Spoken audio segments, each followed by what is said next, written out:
Porque lo primero es lo primero. Delante de un alegre y activo hijo, siempre hay una sabrosa hamburguesa o exquisitos hot dogs con papitas y tostones. Y detrás una amorosa y paciente madre que los combina siempre con el apetitoso ketchup La Famosa, por ser natural e insuperable en color y sabor. Porque lo primero es lo primero. De La Famosa, claro. La Famosa, lo más natural.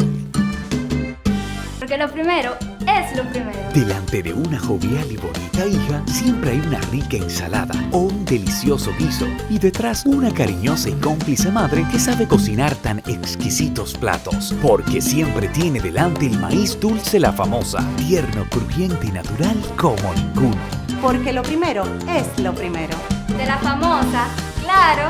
La Famosa, lo más natural.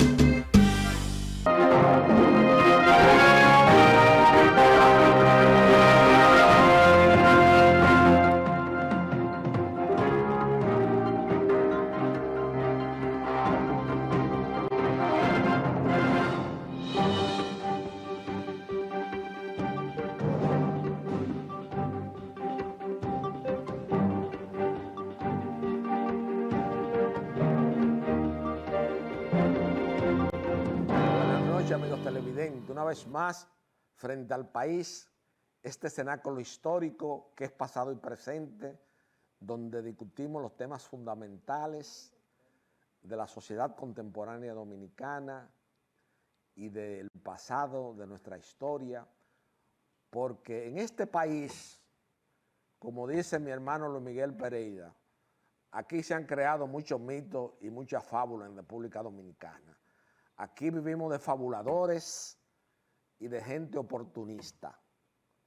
Aquí no hay la lealtad, la gratitud y otra serie de virtudes cívicas y morales que tiene que tener un ser humano en base a la moral social para desarrollarse.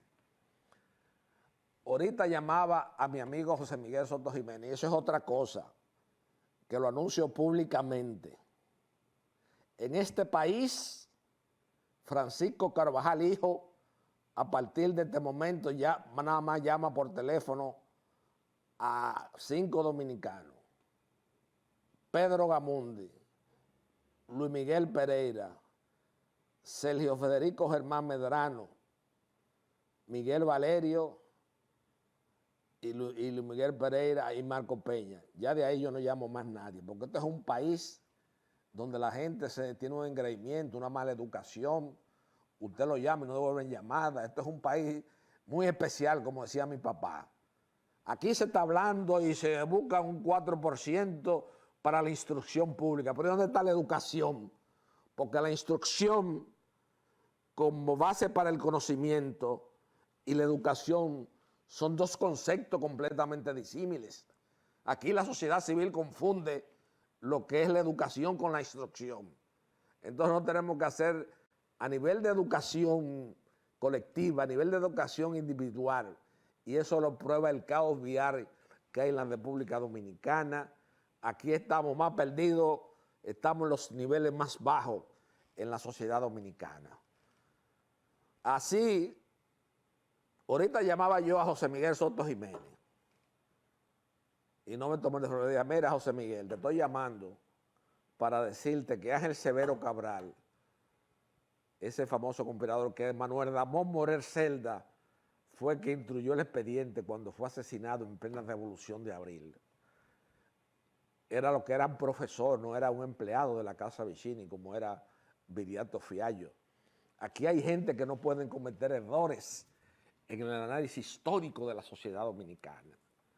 Aquí vivimos llenos de mitos y de fábulas. Así hay un grupo que se robó toda la riqueza de Trujillo. Por lo menos ya hay una idea concreta, hay una idea unigénea entre ciertos historiadores importantes que interpretan el pasado dominicano, que el leitmotiv fundamental del golpe de Estado contra el profesor Juan Bosch y el asesinato de Rodríguez Reyes se debía a que un grupo había planificado apoderarse del patrimonio de Trujillo.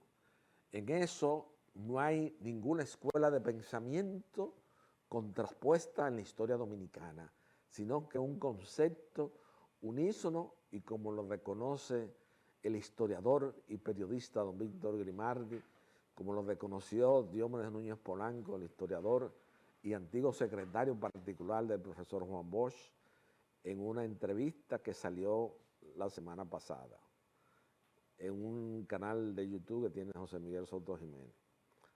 Entonces, aquí tenemos que organizar las ideas, al margen de la posición política de cada quien, porque aquí hay mucha controversia en el aspecto político. Aquí hay muchas disquisiciones que no versan sobre los temas verdaderamente nacionales. Aquí hay que estudiar con seriedad y consistencia, al margen de las ideas políticas de cada quien, la sostenibilidad ecológica y financiera de la República Dominicana. Aquí ya veo que están empezando con los nombres. Oigan lo que le voy a decir.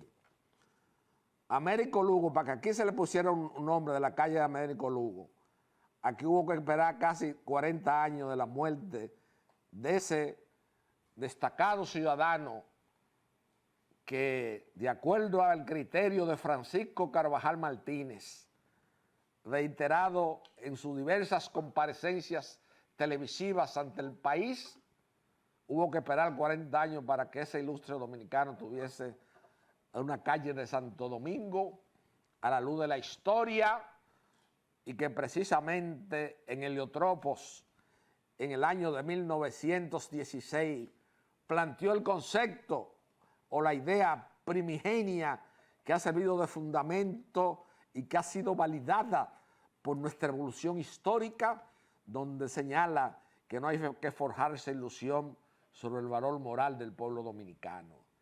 Ese Américo Lugo, que era un pesimista, era partiendo del concepto borgiano que el pesimista es una persona mejor informada.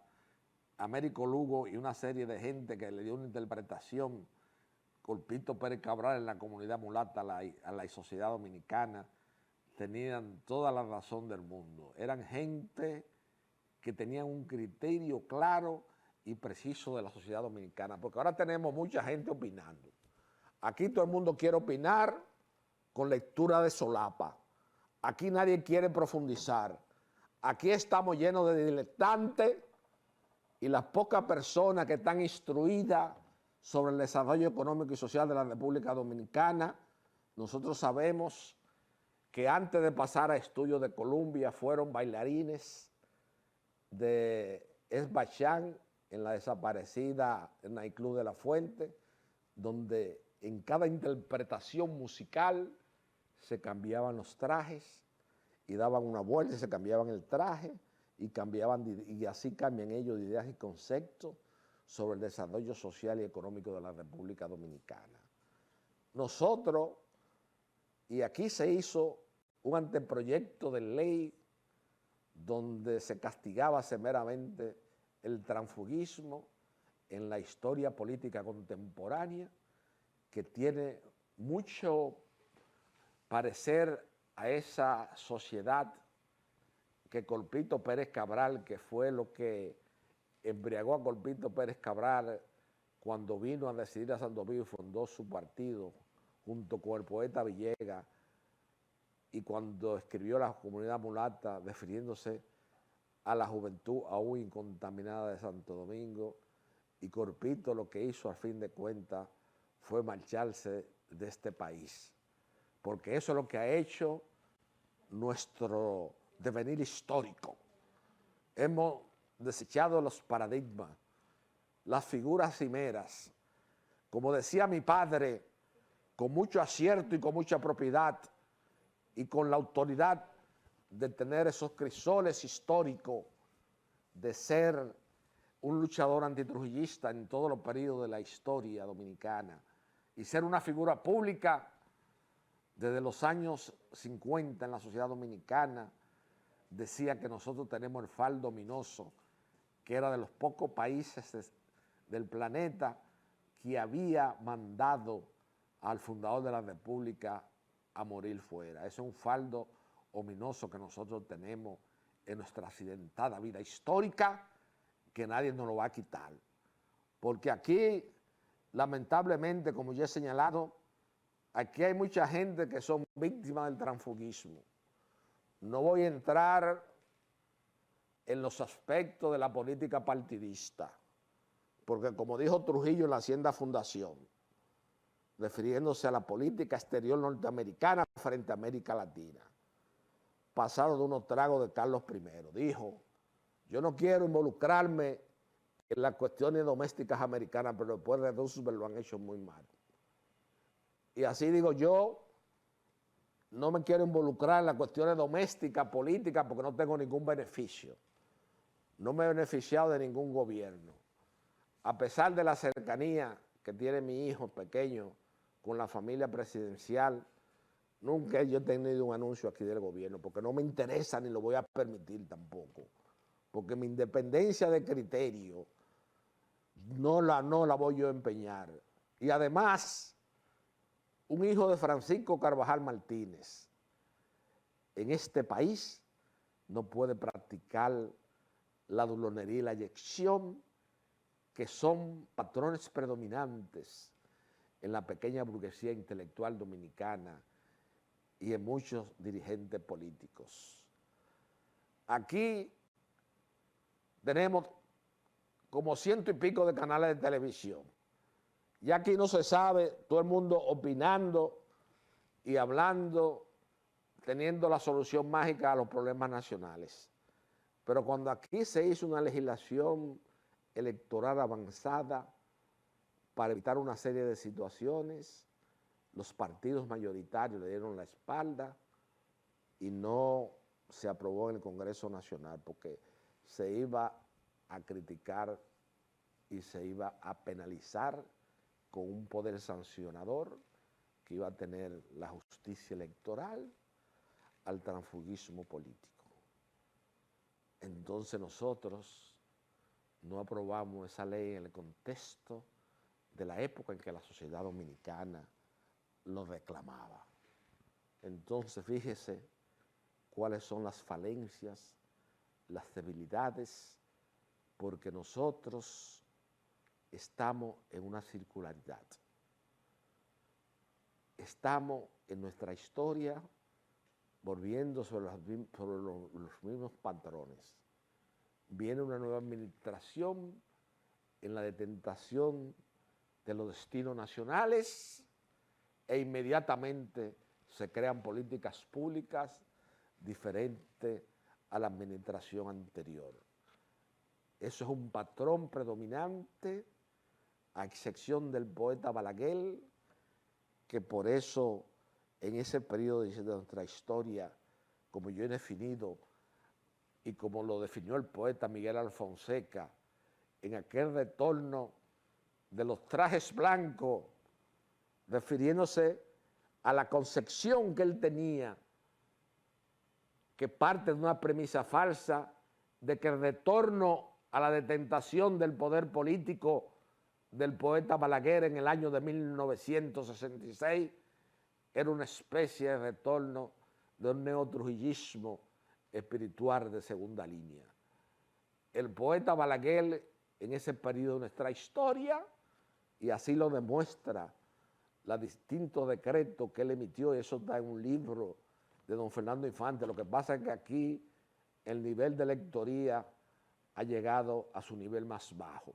Pero imagínense, si aquí tenemos problemas de educación, aquí usted coge un secretario de educación, usted coge a la gente de Educa, usted coge a la gente de participación ciudadana, y usted le dice: miren, yo quiero que ustedes me expliquen con claridad meridiana ante el país la diferencia de dos conceptos disímiles, como es la instrucción pública y como es la educación. Son dos conceptos diferentes. La instrucción pública se refiere al conocimiento, a preparar los estudiantes, la juventud dominicana, que tenga una actitud y un conocimiento para en este lado geográfico contribuir al desarrollo social y económico de la República Dominicana, porque estamos partiendo de tesis que en Norteamérica han tenido mucho éxito, donde se ha probado que la inversión en la instrucción pública y en la instrucción, en el conocimiento, avanza, significa avance y progreso. Pero aquí en la instrucción estamos por el suelo. Pero si cogemos la educación, ¿por qué estamos en los niveles de que este país sea hoy día uno de los países donde constituye un peligro manejar en la República Dominicana? Hay que santiguarse con el Espíritu Santo, con el Padre Emiliano Tardif, con todas esas fuerzas espirituales que representan la iconografía cristiana, para uno salir airoso de cualquier paseo que uno decida dar por una calle de la ciudad de Santo Domingo, que de acuerdo al criterio de muchos urbanistas, porque pasa que aquí no nos llevamos de urbanistas, aquí tenemos un ayuntamiento del Distrito Nacional que ha sido infuncional. Hemos tenido políticos que quieren coger esa plataforma y que esto, que lo otro, con simpatía y con cosas. Pero eso es politiquería barata. Aquí no hay nadie que sepa de urbanismo. Aquí hay gente que no entiende lo que es el urbanismo en la República Dominicana. Por ejemplo, mira, Tato Bisonó, se le permite en un sitio tan densamente poblado como el ensanche Piantini y el ensanche Cedallé, se le permite hacer una torre porque el ingeniero Tato Bisonó.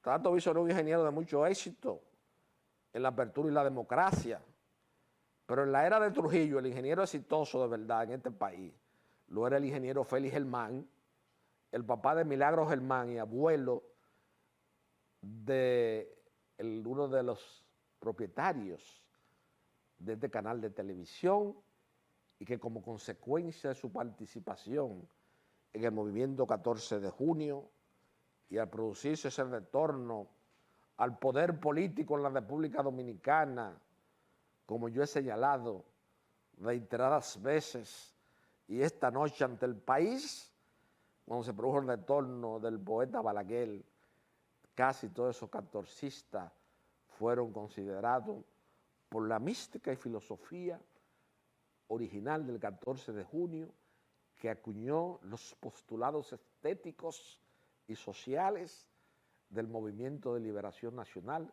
que entraba en contradicción con la política de austeridad y la política que representaba en la detentación del poder político en la historia contemporánea nacional el poeta Balaguer.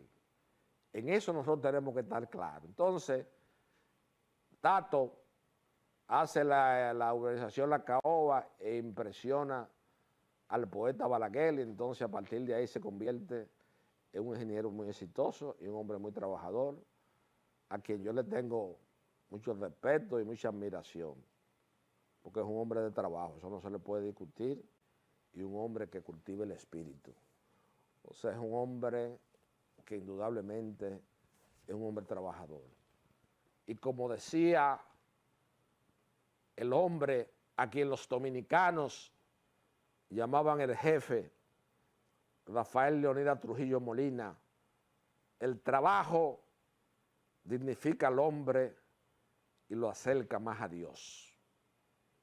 Esa es una frase lapidaria de Rafael Leonidas Trujillo Molina, que en una sociedad tan compleja y de tantas luchas individuales entre diversos estamentos de la sociedad, mantuvo la detentación del poder político por más de 31 años, lo que indica que no era un analfabeto, que no era una figura como lo quieren poner aquí, que como lo puso Mario Vargas Llosa, en la civilización del espectáculo, con informaciones tergiversadas de ese eminente ciudadano y amigo mío de la amistad heredada, como lo es el ingeniero José Israel Cuello Hernández, que es un gran amigo de mi extinto padre y un gran amigo mío. Pero no me desfiguren a Trujillo. Aquí lo quieren desfigurar un grupo de lo del 30 de mayo, porque Aquí cuando se dio el golpe, hay que ver dónde fue a parar la fortuna personal de Trujillo. Trujillo le declaró a Vallenilla Land que la riqueza personal de Trujillo, de él, era propiedad del pueblo dominicano. Y todavía a la fecha, al corte, como diría ese banquero Alejandro Grullón, padre de la banca privada en República Dominicana, al corte, todavía en República Dominicana se sigue disgregando el patrimonio de Trujillo. Usted coge todos los jefes militares de la administración de Leonel Fernández, los jefes militares de la administración de don Danilo Medina Sánchez y los jefes militares de la administración de don Luis Abinader Corona, y se va a dar cuenta que las afirmaciones que Francisco Carvajal hace ante el país tienen la autoridad de la cosa irrevocablemente juzgada. Ayer me decía Luis Miguel Pereira que, de acuerdo a mi criterio, es el continuador en el espacio y en el tiempo, en el ejercicio de la profesión liberal de abogado en la República Dominicana, de ese preclaro dominicano y compañero de mi padre en la barra de la parte civil constituida en el proceso judicial que se le siguió a los asesinos de las hermanas Mirabal, como lo fue Héctor Emilio Sánchez Borcelo, un hombre que tenía un conocimiento integral del derecho como pocas personas lo tienen hoy día en República Dominicana. Y yo he señalado con Miguel Pereira, es el continuador, me guste o no le guste a la gente, porque yo lo digo con la responsabilidad que, como dice Víctor Villegas, cuando tú naciste, Carvajal Martínez te pegó un biberón y después viene yo atrás con un libro de poesía de la generación del 48 con Trío, donde estaba Lupo, Ramón Cifré Navarro y Rafael Eduardo Valera Benítez. O sea, a mí no me van a venir con cuestiones, porque yo conozco este país y conozco sociológicamente esto. A la desaparición de Fray Marino Hernández yo me dedicaba a estudiar esta sociedad. Y como yo no tengo ninguna vinculación, porque como yo he señalado, yo soy un echadía del derecho, sí, un echadía del derecho en materia laboral, como dice Julio Aníbal Suárez, como protagonista de 10 decisiones fundamentales en la jurisprudencia laboral que ha habido en los últimos 30 años en la República Dominicana. Ahí humildemente figura mi nombre. No me gusta hablar de uno mismo, porque Francisco Carvajal, en esa educación que me dio, en esa educación ostosiana, en esa instrucción y en esos buenos modales que él aprendió en la escuelita de la profesora Gracita Álvarez de Tejeda y en el Colegio Dominicano de La Salle, decía que se veía muy mal, muy grotesco, que una persona se expresara ante el país sobre ese aspecto, cualidades personales. Eso es un detalle. Y yo quiero también, antes de entrar en un tema, aclararle a mi amigo Luis Miguel Pereira, porque Luis me dijo, Tito, ya tienes que dejar atrás y reinventar tu discurso ante el país y tienes que dejar atrás el fantasma de Trujillo, tienes que dejar eso atrás. Pero el único referente, lamentablemente, que queda en la sociedad 6 décadas de la desaparición física de Trujillo es Rafael Leonidas Trujillo Molina y su gobierno. En eso tenemos que estar claros. Aquí, el que se ponga a decir lo contrario, le está faltando la verdad histórica. Aquí hemos visto la apertura y la democracia, cómo las obras públicas se han relajado. Ahí estaba Altagracia Salazar y un grupo en estos días, no, que Trujillo, que qué sé yo qué, que Trujillo la ciudad era chiquita. Trujillo hizo más de 60 puentes en este país y nunca se le ha dado mantenimiento, ahí están. Y durante la ocupación americana. Ahora en la apertura y la democracia se hace un puente y los ingenieros le cae una agua como esa agua que cae en noviembre cíclicamente aquí Y ya hay como 40 puentes rotos y que se caen. ¿Por qué? Porque el ingeniero, óigame bien, los ingenieros, porque yo me documento muy bien. Yo no soy un gallo loco, ni me gusta hablar disparate, ni me gusta hacer el ridículo. Cuando yo expreso una idea ante el país, es porque tengo el conocimiento necesario. Ese símbolo que ustedes me ven aquí, de este lado, eso es la universidad de más prestigio social que hay en Norteamérica, como es la Universidad de New York University, NYU. Eso es NYU. Y yo tengo un estudio sectorial de la Facultad de Ingeniería de esa universidad, donde es asombroso cómo tiene un conocimiento de la geografía nacional y de las debilidades estructurales que en el ámbito de la ingeniería civil, del estructuralismo, del urbanismo y de la planificación de lo que se llama ya en la arquitectura el entorno urbano que hay en República Dominicana. Ahí vemos el problema, por ejemplo, de Punta Cana, que es un polo turístico. En Punta Cana hay un problema grandísimo con el agua, ahí tiene que construirse un aeropuerto, pero hay unos intereses encontrados que dicen que quieren privatizar el agua, que hay que hacer, pero hay que hacer un acueducto ya. Ya en NYU tienen las informaciones para los inversionistas de JP Morgan, porque nosotros vivimos más perdidos que el hijo del IME. Creemos que los americanos manejan el mundo porque son unos pendejos, porque son unos estúpidos que se llevan de los cuentos chinos que le hacen los latinos. No, la cosa es que estudiarla con profundidad, no superficialmente. Y en Punta Cana hay un problema que ya los hoteles que tenían pozos tubulares, sacando el agua, ya le estaba saliendo el agua salobre, combinado con el vertedero de Guaigüí. Y las aguas tienen que irse a Nisibón con unas tuberías especiales. Esa información la tiene en NYU. Estudiando sectorialmente un país del tercer mundo que no le tiene ningún interés, porque estudiaron a Jamaica, Montego Bay, y de paso estudiaron eso por ahí, porque no es que eso tampoco tenga una importancia para que el Departamento de Ingeniería de la universidad de más prestigio social que hay en Estados Unidos se ponga a estudiar la República Dominicana, un país del quinto mundo, no del tercer mundo, no. Nosotros somos un país del quinto mundo. Esa declasificación de los países del tercer mundo hace tiempo que los sociólogos debieran hacerla.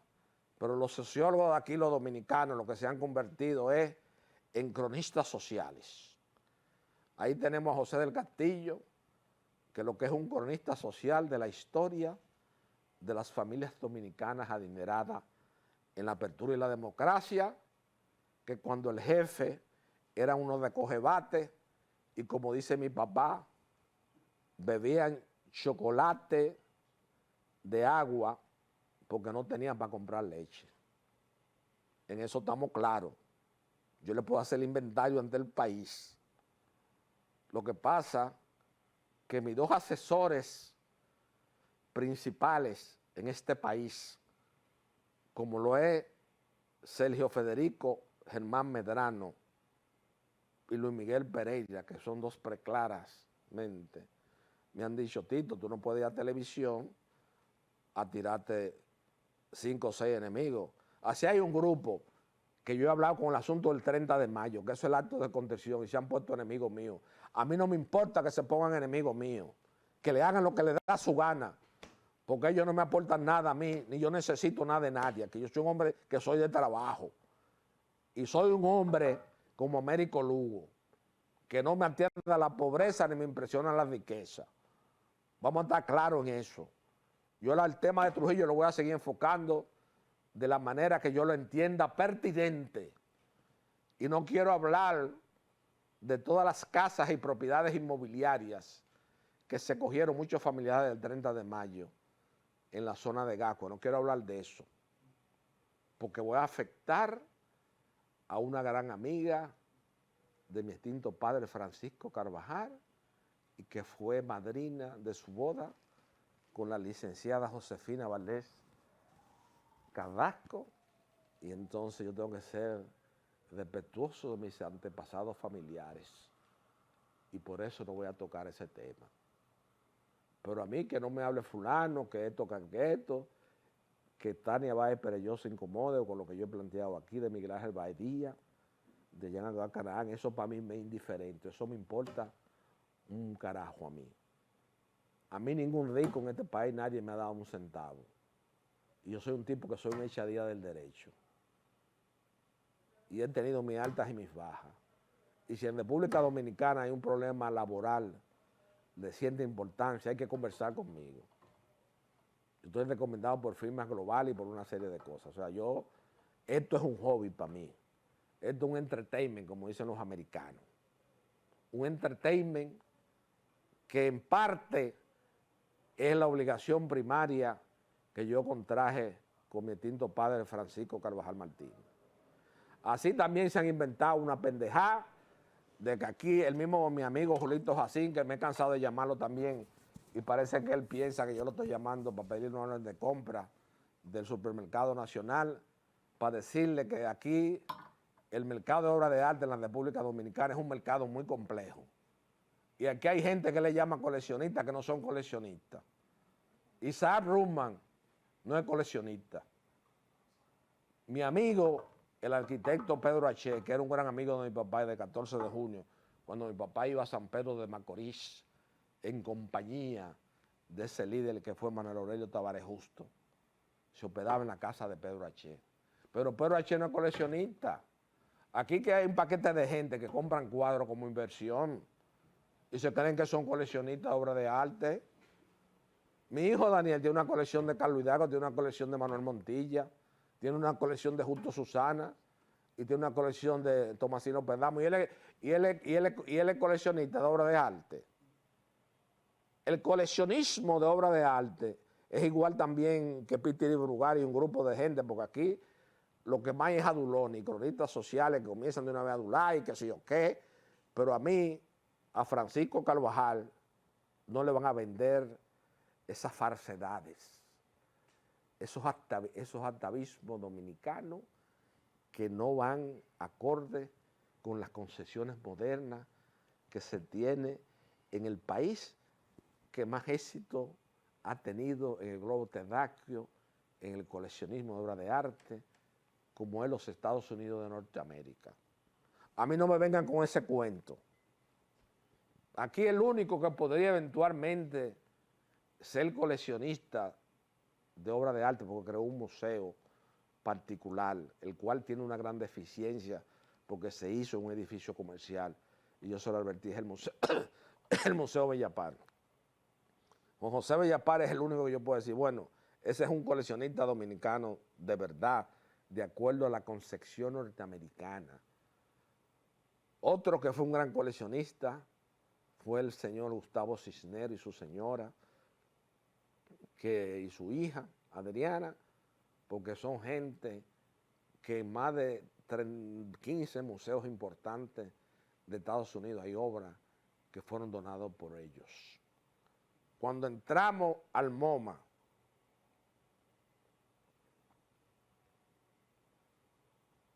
al Museo de Arte Moderno de Nueva York, que es uno de los museos más visitados, y nos encontramos con la jungla de Wilfredo Lang, ese artista trascendente, ese artista cubano que llevó la pintura caribeña a los linderos universales.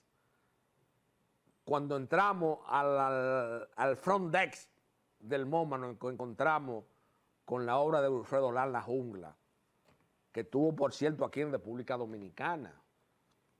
Y José Bellapar y un grupo lo iban a adquirir, pero lamentablemente no tomaron esa decisión porque encontraban que la obra tenía un costo muy elevado en la época y no se hizo. La obra emblemática que traza la transición de Wilfredo Lang del neofiguratismo, del neofigurativa, allá esa expresión que él le dio a sus obras. Aquí se inventan muchas cosas. Ahora, ahí vi a Julito Jacín hablando, que el mercado de obra de arte, que la cosa que aquí para allá. Señores, el mercado de obra de arte es muy complejo. Yo fui a muchas subastas y acompañé a Juan José Jesús Bellapar. Un artista para trascender en ciertos ámbitos internacionales, no es de que con apoyo de papá gobierno. ¿Qué papá gobierno? Algunos de los artistas internacionales ha progresado o se ha hecho famoso con el apoyo de papá gobierno. ¿Dónde? ¿En qué país? Que me señalen un solo ejemplo nada más. Aquí mismo en República Dominicana nosotros tenemos un artista en el mercado neoyorquino, la República Dominicana, se está consolidando con unos pintores que son los artistas más cotizados de República Dominicana. Y aquí son prácticamente unos desconocidos. Ahí tenemos a Cherezade García, que es una artista importante en el área metropolitana de Nueva York, y es una pintora abstracta que marca un hito, un antes y un después, y ha tenido mucho éxito en el mercado de Nueva York, porque para triunfar en el mundo de arte, para usted llegar a triunfar, tiene que primero triunfar en Nueva York, porque Nueva York es que traza la pauta, ahí que están los grandes críticos de arte, y ahí es que están la gente que le dicen a los inversionistas, inviertan en este artista, que este artista va a progresar. Ahí tenemos, por ejemplo, en la República Dominicana, a un artista trascendente de primer orden, a quien nosotros la semana que viene posiblemente le hagamos un homenaje en este espacio de televisión, porque muy poca gente lo valora, como es Gilberto Hernández Ortega. Gilberto Hernández Ortega, en cualquier latitud geográfica que tenga una tradición plástica y que las personas, o tenga un público donde las personas tengan nociones claras de lo que es una obra de arte, es un artista trascendente. La pintura de Gilberto aguanta cualquier comparación, cualquier estudio comparado que usted haga con los artistas que están en las grandes colecciones de Norteamérica, como son los artistas mexicanos, como lo es la trilogía mexicana, Siqueiros, José Clemente Orozco y Diego Rivera. O sea, nosotros tenemos un artista trascendente como es Gilberto y no nos hemos dado cuenta. Muy poca gente en República Dominicana ha apreciado los cuadros de Gilberto Hernández Ortega. Ahí tenemos una Fideley Báez, que es una artista trascendente. Es hija de un dominicano y nació en Dajabón. Y Fideley Báez es la artista más cotizada de República Dominicana, por encima de Iván Tobar y de todo el mundo. Ahora usted le pregunta a un supuesto coleccionista de aquí en República Dominicana que le diga a usted, mire, ¿usted conoce a Fideley Báez? Le va a decir que no, inmediatamente. Pero ese es un artista que anda ya on the ground, o sea, en su estudio ya anda por los $250,000. Y George Soros tiene una pequeña colección de ella. Ese es un artista trascendente que ha llenado de orgullo a la República Dominicana. ¿Y usted cree que las autoridades nacionales saben eso? ¿Usted cree que el canciller de la República, preocupado en temas triviales, porque indudablemente que su gestión al frente de la cosa pública dicta mucho de lo que fue la gestión de su padre, don Ambrioso Álvarez Jaibar, el famoso autor de Política Social de Trujillo? Ahí está esa Fideley Báez, que es un artista trascendente. Ahí tenemos a Enriquillo Amiama, que está siendo auspiciado por los críticos de arte del periódico New York Times, que son los que trazan la línea en Nueva York. Enriquillo Amiama es un artista que está a punto de hacer el crossover en República Dominicana. Y yo se lo he dicho a mucha gente y se lo he explicado.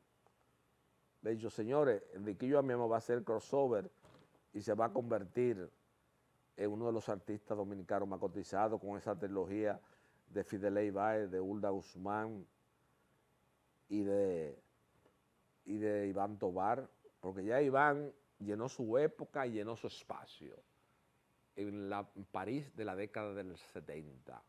Se suscribió a ese espacio geográfico, pero no hizo el crossover que tenía que hacer con los Estados Unidos de Norteamérica, que es donde llega, donde se traza el mercado del arte. Pero señores, en Norteamérica, y yo mirando a Enriquillo a mi ama, con el manejo que tiene del hiperrealismo, de la paleta, de la pintura de Caballete, en su nivel del manejo del cromatismo, del color, en sus composiciones abstractas, de una gran simbología, donde están enfocadas el aspecto, diríase, de un sueño, el aspecto erótico de la vida, y esos paños y esas cosas.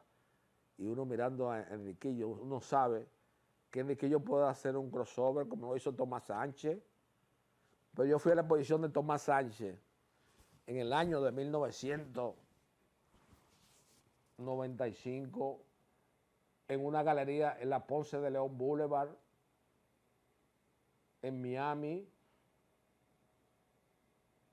Y los cuadros de Tomás Sánchez, esa noche, me acuerdo yo que estaban a $3,000 y a $4,000 y $5,000. Y Pedro H. compró varios cuadros de Tomás Sánchez esa noche. Y Tomás Sánchez ya acaba de pasar en la última subasta de Sotheby's y de Christie, acaba de pasar ya la bandera de los $500,000 por cualquier cuadro. Y aquí en República Dominicana había un pintor que uno no sabe cuál de los dos desarrolló esa iconografía pictórica primero, si Elvis Avilés o Tomás Sánchez. Pero mi hermano de la vida, Elvis Avilés, que ha sido considerado, de acuerdo a mi criterio y de acuerdo al criterio de Mijín Soto, porque esto no es de que con caprichos personales, no, esto es basado en teoría de la estética y de la historia del arte universal y su evolución y el aporte que hace cada artista en un contexto geográfico determinado. Entonces, mi amigo Elvis Avilés, y si yo veo los paisajes iniciales de Tomás Sánchez y veo los paisajes de Elvis Avilés, tenían más o menos el mismo lenguaje pictórico. Y Tomás Sánchez, que es uno de los grandes pintores, porque hay que reconocer que La Habana tiene una tradición plástica, Cuba mayor que la de nosotros. Ahí está Portocadero, ahí está Cundo Bermúdez, ahí hay grandes pintores, Amelia Peláez.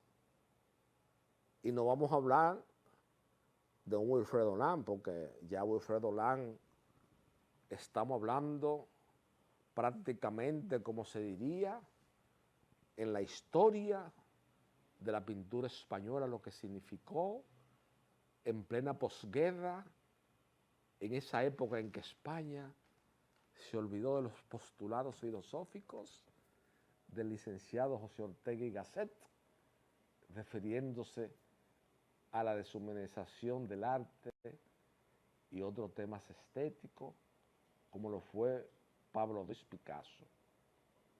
En la historia de la pintura universal, que por el inventario y por la cantidad de artistas que hay, es la historia de la pintura española, porque la historia del arte universal es la historia de la pintura española, respetando obviamente lo que significaron los artistas italianos del Renacimiento, que fueron los que crearon las bases de la figuración, como un Leonardo da Vinci, un Rafael, un Correggio.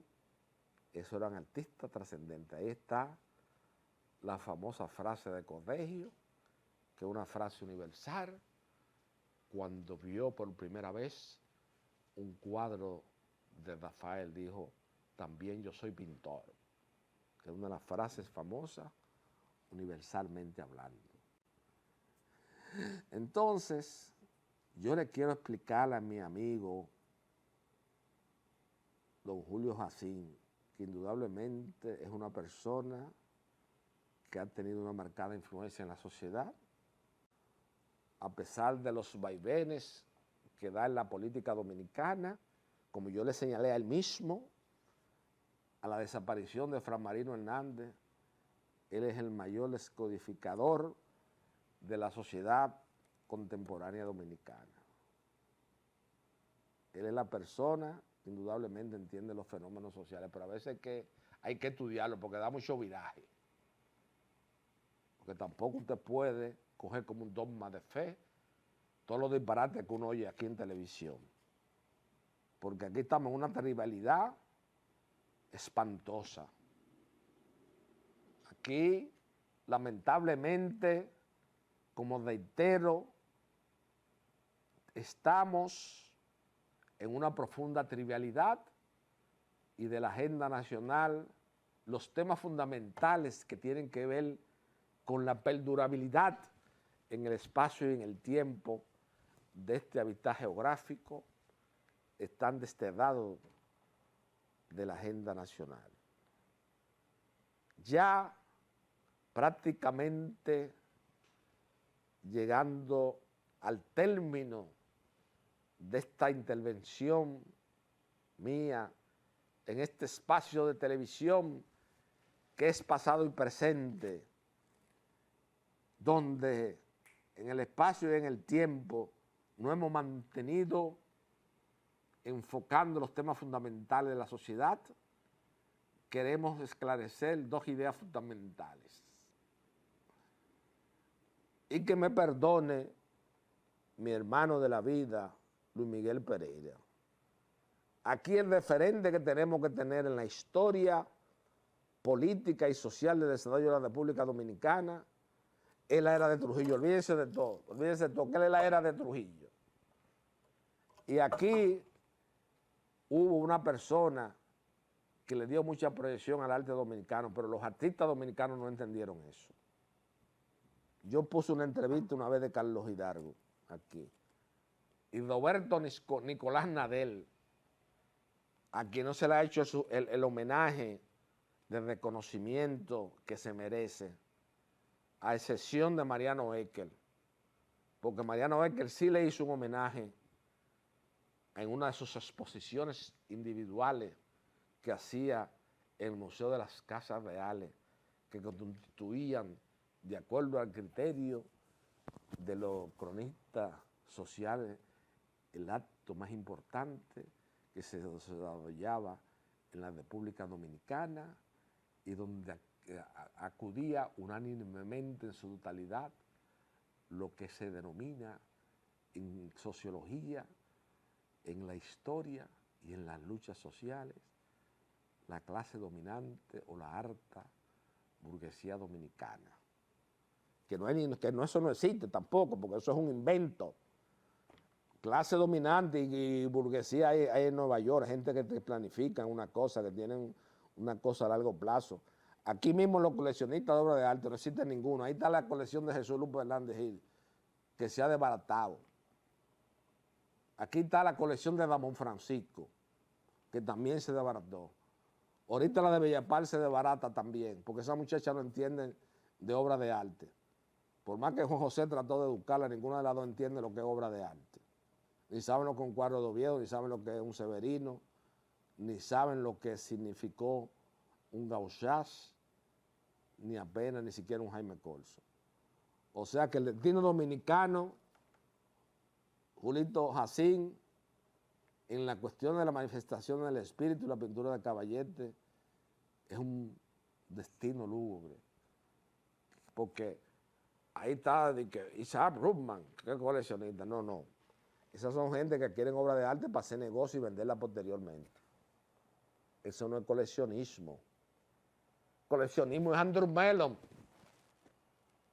que en Norteamérica hizo una colección de los grandes pintores europeos, desde Dalí hasta el Greco, Domenico Teotocópolis, como decía Marañón en su lúcida y emblemática biografía, Creta le dio la vida y Toledo los pinceles.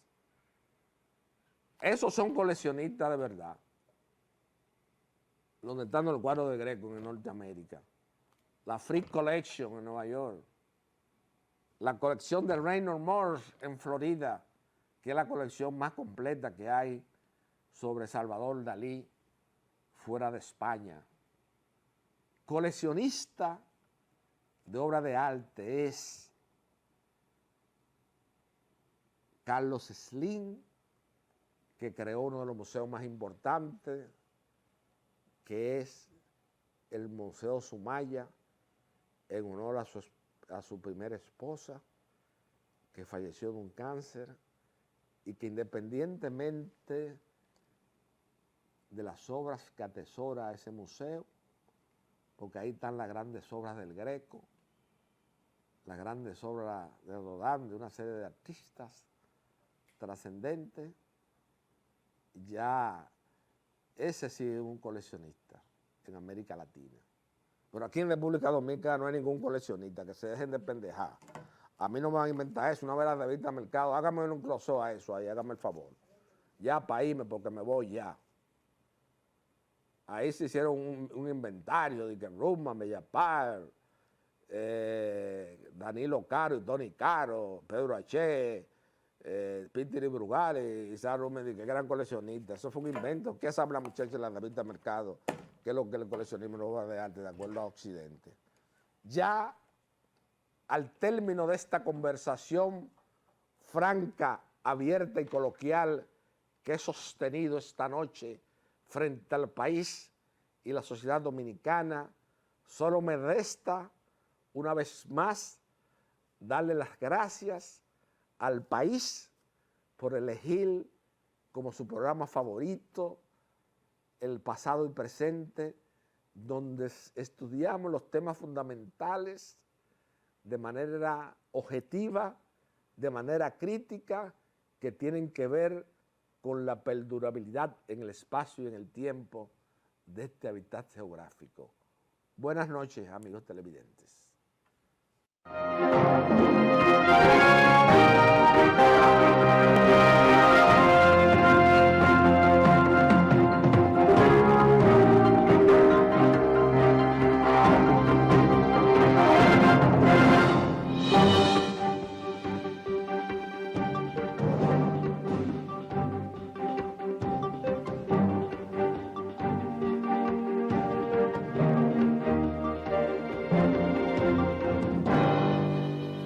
Porque lo primero es lo primero. Delante de unos maravillosos hijos, siempre hay deliciosos platos y exquisitos postres. Y detrás, una magnífica chef que sabe sorprenderles cada día porque siempre tiene delante la leche de coco La Famosa. Fresca, natural y tan nutritiva. Leche de coco La Famosa, porque lo primero es lo primero. De La Famosa, claro. La Famosa, lo más natural. Porque lo primero es lo primero. Delante de una feliz pareja siempre hay unos gandules guisados con coco o un sabrosísimo mono de gandules. Y detrás una sabia y tradicional herencia para cocinar tan sabrosos platos. Porque ella siempre tiene delante los gandules La Famosa, verdecitos, frescos y con coco. Porque lo primero es lo primero. De La Famosa, claro. Y La Famosa, lo más natural.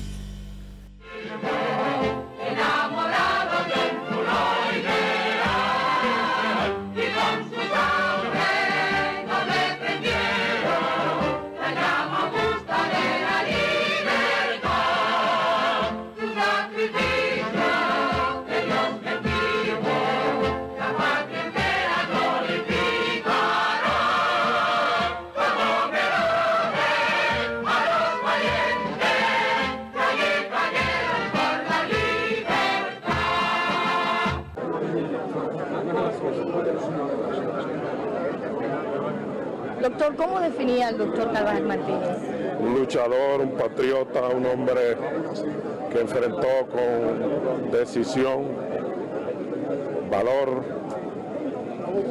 la tiranía de Trujillo y que se mantuvo a lo largo de toda su vida en una actitud digna, decente, incorruptible. Era un látigo que castigaba a todos los que se desviaron del camino que él emprendió en el año de 1960 en favor de la libertad de su pueblo. Yo acabo de expresarle mi pesar, mi pésame, mi condolencia a sus familiares y siento que con él se ha ido uno de los forjadores de la democracia.